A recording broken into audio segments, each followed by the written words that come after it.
পাশাপাশি যে খবরে নজর রাখতে হচ্ছে 17ই মার্চ থেকে শুরু হাওড়া ময়দান এসপ্ল্যানেড মেট্রো যাত্রী পরিষেবা। সকাল 7টা থেকে শুরু মেট্রো পরিষেবা, শেষ মেট্রো রাত 9:45-এ। রবিবার বন্ধ থাকবে মেট্রো পরিষেবা। ব্যস্ত সময়ে 12 মিনিট অন্তর মেট্রো, অন্যান্য সময়ে 15 মিনিট অন্তর মেট্রো। মেট্রো রেলের সিপিআর ও কৌশিক মিত্র তিনি ঠিক কি বলেছেন শুনবো।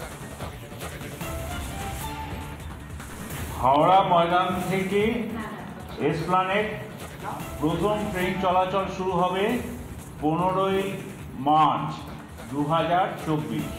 প্রথম ট্রেন ছাড়বে সকাল 7টায়, শেষ ট্রেন ছাড়বে রাত্রে 9:45 থেকে ফ্রম বোলদায়। সকাল 7টা থেকে বেলা 9টা পর্যন্ত প্রত্যেক 15 মিনিট অন্তর অন্তর ট্রেন পাওয়া যাবে। 9টা থেকে বেলা 11টা পর্যন্ত, যেটাকে আমরা পিক সময় মনে করছি, সেখানে 12 মিনিট অন্তর অন্তর ট্রেন। Frequency is 12 minute. 11টা থেকে বিকেল 5টা পর্যন্ত 15 মিনিট অন্তর অন্তর ট্রেন। বিকেল 5টা থেকে রাত্রি 8টা পর্যন্ত 12 মিনিট অন্তর অন্তর ট্রেন, এবং রাত্রি 8টা থেকে রাত্রি 9:45 পর্যন্ত 15 মিনিট অন্তর অন্তর ট্রেন। এটি হাওড়া ময়দান থেকে এসপ্ল্যানেডের কথা বললাম।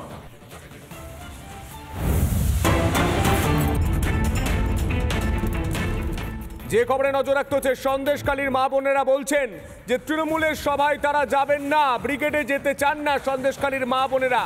মুখ্যমন্ত্রী যখন আসেননি আমরা কেন যাব? ক্ষোভ সন্দেশখালীর মা বোনেদের। ন্যাজাটে শুভেন্দুর সভায় যাবেন সন্দেশখালীর বাসিন্দারা। তারা ঠিক কি বলছেন তাদের সঙ্গে কথা বলেছিলেন আমাদের প্রতিনিধি এলিনা। এলিনা কি ছবি তুলে ধরেছে দেখবো।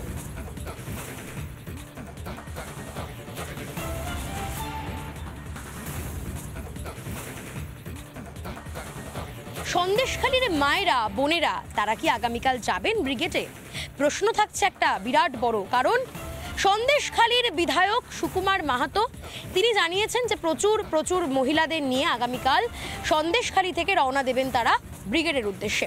কিন্তু সন্দেশখালীর যারা মহিলারা রয়েছেন, যারা মায়েরা বোনেরা রয়েছেন, যারা দিনের পর দিন এই শাসক দলের নেতা অর্থাৎ শেখ শাহজাহান, সন্দেশখালী ত্রাস তাদের হাতে অত্যাচারিত হয়েছে, শিবু হাজরা উত্তম সর্দারের হাতে অত্যাচারিত হয়েছে, তারা কি যাবেন আগামীকাল ব্রিগেডে? মাসিমা, আগামীকাল কি ব্রিগেডে যাবেন?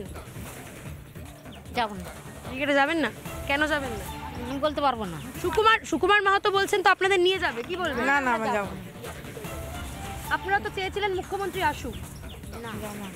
আগে তো আসেনি, এখন এসে কি করবে? মুখ্যমন্ত্রী আসি আমরা যাবো। মুখ্যমন্ত্রী হ্যাঁ, ওনার কাছে যাবো। অত দূর যাবো কেন? ব্রিগেডে যাবেন না? না আর বাবা। শুভেন্দু অধিকারী সবাই যাবেন? এখন সে ও আসুক আমাদের কাছে। শুভেন্দু অধিকারী সবাই যাবেন? হ্যাঁ, শুভেন্দু অধিকারী সবাই যাবেন বলছে, কিন্তু ব্রিগেডে সবাই যাবেন না বলছেন মহিলারা। শুভেন্দু অধিকারী সবাই যাবেন? হ্যাঁ যাবো, ওখানেই যাবো। কেননা বিপদের সময় আমাদের মা বোনেদের কাছে যখন ওনারা দাঁড়িয়েছে, ওনাদের কাছেই আমরা যাব। যেহেতু দিদি তো একবারও এসে দাঁড়ালো না, একটা নারী হয়ে নারীরও কোনো ইজ্জত রাখলো না। হ্যাঁ, তাহলে সে যখন আসেনি, তাহলে তার সবাই গিয়ে আমাদের লাভটা কি আছে? যে আমাদের পিছনে এসে দাঁড়িয়েছে, আমাদের সাহস দিয়েছে, বিপদে এসে দাঁড়িয়েছে, তাদের কাছেই আমরা যাব। মানে মুখ্যমন্ত্রী সবাই আপনারা যাবেন না? যাব না। আচ্ছা, অভিষেক বন্দ্যোপাধ্যায়ের সঙ্গে সন্দেশখালীর মায়েরা বোনেরা দেখা করেছেন। সন্দেশখালীর মায়েরা বোনেরা তো অভিষেক বন্দ্যোপাধ্যায়ের সাথে দেখা করেছেন, তা আপনারা কেন দেখা করতে পারলেন না? একটা অংশ দেখা করলো কেন গিয়ে? যারা দেখা করেছে তারা সন্দেশখালীর কেউ না। যারা দেখা করেছে তারা সন্দেশখালীর কেউ নয়? যারা অভিষেক বন্দ্যোপাধ্যায়ের সঙ্গে দেখা করেছেন তারা সন্দেশখালীর কেউ নয়? কি বলবেন? সন্দেশখালীর তরফে তো অভিষেক বন্দ্যোপাধ্যায়ের অফিসে গিয়ে অনেকে দেখা করে এসছে। তো আমরা বহিরাগত, তাই আমরা ওখানে যেতে পারছি না। তা ওরা তো ওদের আসল বহিরাগত তো ওরাই, যে ওরা যা নইলে ওরা কি করে ভাই এইভাবে এই ফাঁকে আমাদের সঙ্গে এখানে আসেনি, অথচ সন্দেশখালীর মায়েরা সেখানে গেছে। এটা তো ভাবার বিষয়, কারণ সাজানো না হলে, বহিরাগত না হলে তারা যাচ্ছে কি করে? মানে যারা অভিষেক বন্দ্যোপাধ্যায়ের কাছে গেছে তারা সাজানো তো অবশ্যই, নইলে তারা যাচ্ছে কি করে? আমরা বহিরাগত নই, আমরা এখানে স্থানীয় বাসিন্দারা। আমাদের কাছে দিদি এখানে আসতে পারলো না, অথচ দিদি মিটিং ডেকেছে, দিদির কাছে সব ছুটেছে বেল তুলে। কতদিন খাওয়া হয়নি তাদের? হ্যাঁ, ওদের তো টাকার দরকার, ওদেরকে তো টাকা দিয়ে কিনে নিয়ে গেছে। কই আমাদের মতন মানুষদেরকে নিয়ে যেতে পারছে না? শুভেন্দু অধিকারী কতবার এসছে, দিদি কবার এসছে? ফের তো কালকে আসছে। তাহলে দিদি আর একটা নারী হয়ে নারীর ব্যথা বুঝলো না, কষ্ট বুঝলো না, তাহলে তার জায়গায় কি আমাদের কি হবে? শুভেন্দু অধিকারী সবাই যাবেন? হ্যাঁ, শুভেন্দু অধিকারী সবাই যাবো, কালকে আমরা সবাই যাবো শুভেন্দু অধিকারী। ব্রিগেডে তাহলে সন্দেশখালী থেকে আগামীকাল কেউ যাচ্ছেন না আপনাদের? ব্রিগেডে আমাদের এখান থেকে কেউ যাবে না। নজর রাখতে হচ্ছে অত্যন্ত গুরুত্বপূর্ণ তথ্য, অত্যন্ত গুরুত্বপূর্ণ অভিযোগে নজর রাখতে হচ্ছে। পুলিশের বিরুদ্ধে চাঞ্চল্যকর অভিযোগ করছেন শুভেন্দু অধিকারী, তথ্য প্রমাণ লোপাটের অভিযোগ করছেন বিরোধী দলনেতা। পুলিশ হেফাজতে ছিল শেখ শাহজাহান, শাহজাহানের ফোনেই ছিল গুরুত্বপূর্ণ তথ্য। শাহজাহান ওই ফোনে একাধিক নেতাদের সঙ্গে যোগাযোগ করত। শাহজাহানের ফোন পুলিশের কাছেই আছে। সিবিআই পদক্ষেপের দাবি বিরোধী দলনেতার। সোশ্যাল মিডিয়ায় পোস্ট শুভেন্দু অধিকারীর, এই মুহূর্তে দেখতে পাচ্ছেন সেই তথ্য।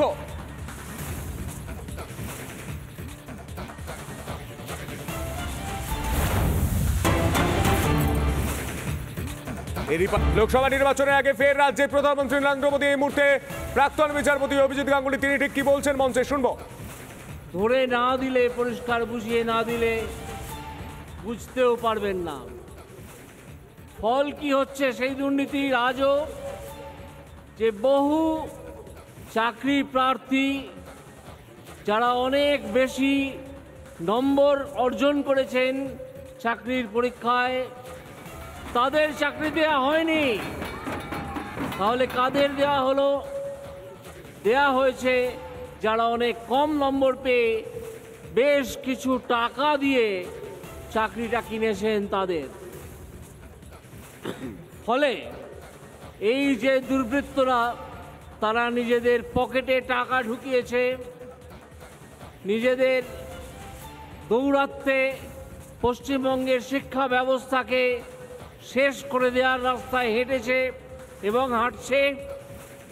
আর তারপরে আসে খাদ্য দুর্নীতি। আমাদের তিনটে প্রধান চাহিদা থাকে: খাদ্য, বস্ত্র এবং বাসস্থান, তা আপনারা জানেন। খাদ্য দুর্নীতিতে তাদের মন্ত্রী, খাদ্যমন্ত্রী জেলে আছেন, তিনি তার বাড়িতে আর থাকতে পারেন না। শিক্ষার দুর্নীতিতে শিক্ষামন্ত্রী জেলে আছেন, তিনি তার বাড়িতে নেই। আর বাসস্থানের দুর্নীতির কথা সে তো আপনারা জানেন।